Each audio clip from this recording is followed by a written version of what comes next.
umngani wami oqoqoza. Umkhaya wami ngangimthanda, bambulala ngesibhame ngenze lutho.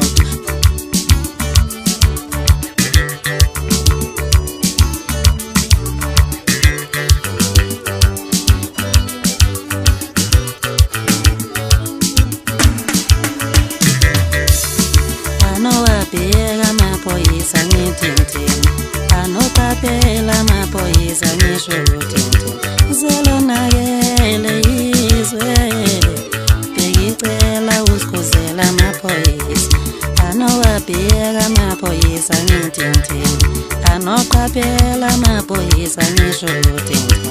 Zelonakela izwe, bhekicela usikhuzela amaphoyisa. Mzala wami wangonzela umngani wami oqoqoza. Angumkhaya wami ngangimthanda, bambulala ngesibhame ngenze lutho. Gazi lami wangonzela umngani wami oqoqoza. Ngoba kumkhaya ngangimkhonzile, bambulala ngesibhame ngenze lutho. Anowabheka amaphoyisa, anoqaphela komthetho. Zelonakela izwe, bhekicela usikhuzela amaphoyisa.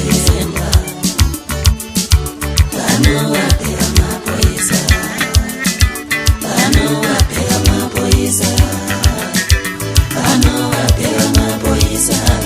Ningagcini ngokwethemba. Anowabheka amaphoyisa, anowabheka amaphoyisa, anowabheka amaphoyisa. Ningagcini ngokwethemba.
Boy nokundwane bambulale mnambithi, bambulale ngenze lutho.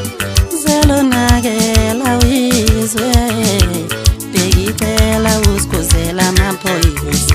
Ngisho eMarikana waphela abantu, eMarikana zimayini.